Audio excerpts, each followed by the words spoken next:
top-out perspective. You can have a wrong vision and you can have a right vision. And if you want to live, and when the Bible talks about live, it means really live. Like not just exist, not just occupy time, but really live. If you want to live, if you want to thrive and survive in this messy, chaotic, disordered, dysfunctional, diseased, sick world, if you want to thrive and survive in this world, then you need to have and to hold the right vision.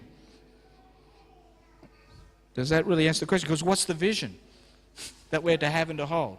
Well, let's make that clearer. You can have and you can hold the wrong vision. And the wrong vision is expressed in that first statement. Look at him, he is puffed up and his desires are not upright. Who's the him?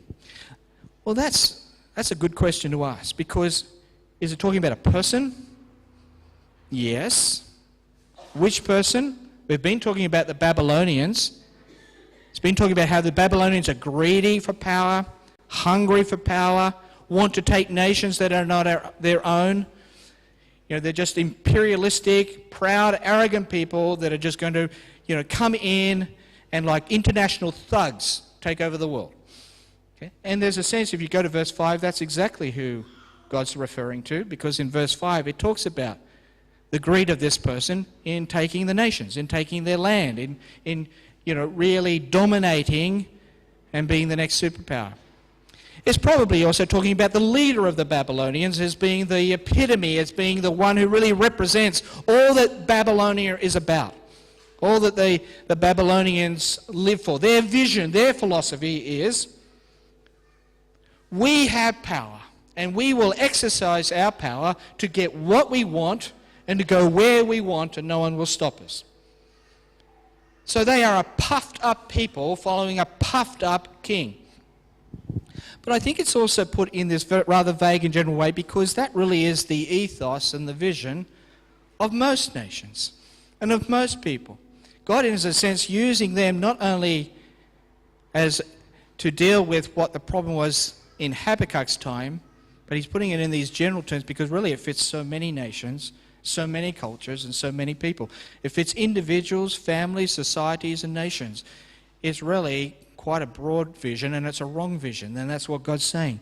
The wrong vision that many people in this world have and hold to is this vision of being puffed up about their own importance and thinking that if I'm going to survive and thrive in this world, or if we are going to survive and thrive in this world, must use our powers, our talents, to get what we want and to go where we want to go.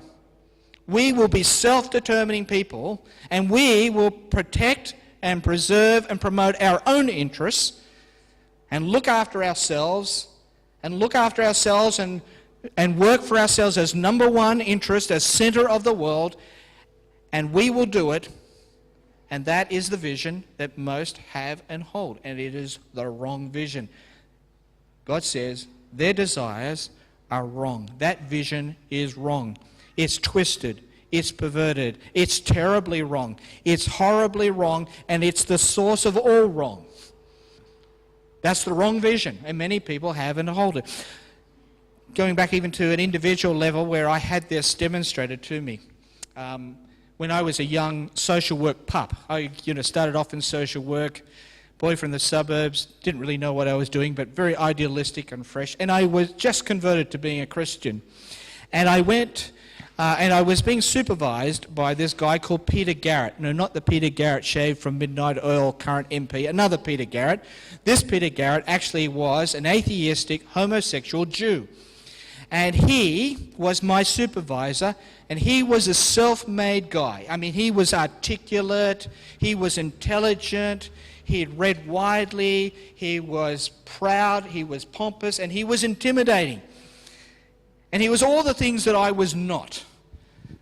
And he looked upon me, particularly when he found out I was a Christian, as one big loser with like an L on my forehead. Like you are such a loser. Because he was, as I said, so confident, and I was oozing in the opposite of such a lack of confidence. And I felt absolutely intimidated by this guy. And when he found out I was a Christian, he took me to coffee and he was going to correct my view on the world.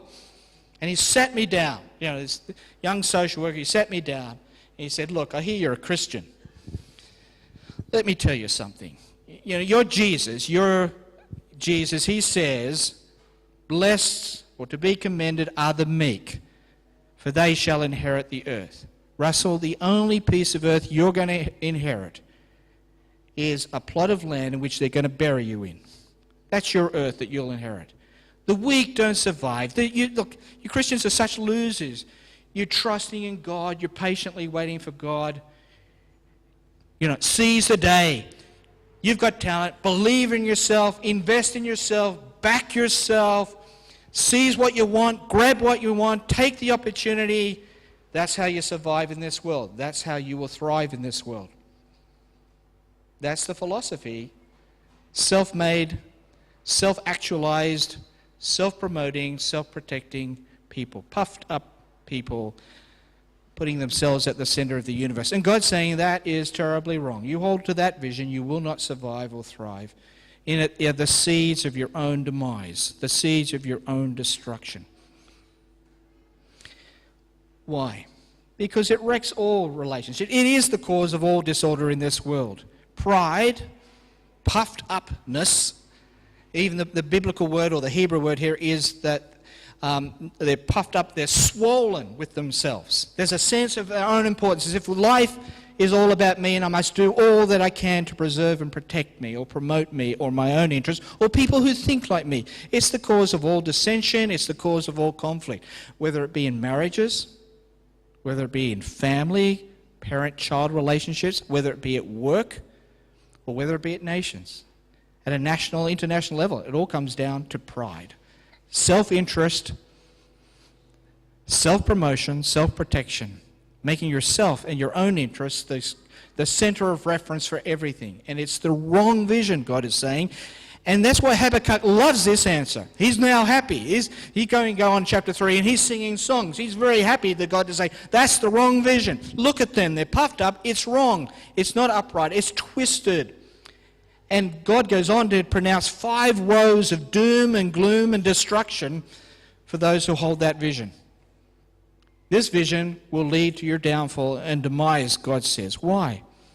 Because God is really saying it cannot work. There can only be one person at the center of the universe. There can only be one person who really is the ultimate sovereign. And you cannot win if you follow that vision. The frustrating thing for people like Habakkuk and for us is that God is incredibly patient with people who hold that vision. Long-sufferingly patient with people who hold that vision. And that's the majority of the world. I mean, most people really deep down hold that vision that they truly are the center of the universe. And they're not. But it's incredibly frustrating for those who want the opposite vision of God to be at the center, that God is so incredibly patient, long-suffering, enduring and tolerating such a vision, and people who embrace that. And the other thing the Bible is recognizing when we ask this whole question of why does God allow evil and evil people to do such injustice is we often don't really take seriously what God did when he delegated power to human beings. Remember back in Genesis 1? God delegated the power and the authority and the status to manage this world. Now, that wasn't just a notion. That actually happened. God put us in charge of this planet. God gave us incredible, amazing status and power to make decisions. And with that comes incredible power to ruin and to wreck and to harm if we embrace the wrong vision. If we embrace the vision of puffed up people, of me-centered people, of glorifying humanity and glorifying our interests, of making ourselves the center of everything. We wreck families, we ruin nations, we commit all sorts of violence and injustice. There cannot be justice if we're always at the center of it. It cannot be possible for us to order things properly and rightly and appropriately and justly when we're messing it up with our own interests. And yet God, in his patience, bears along with it, but in this vision, God is saying it will not ultimately win. Because God is offering an alternative vision, a second vision.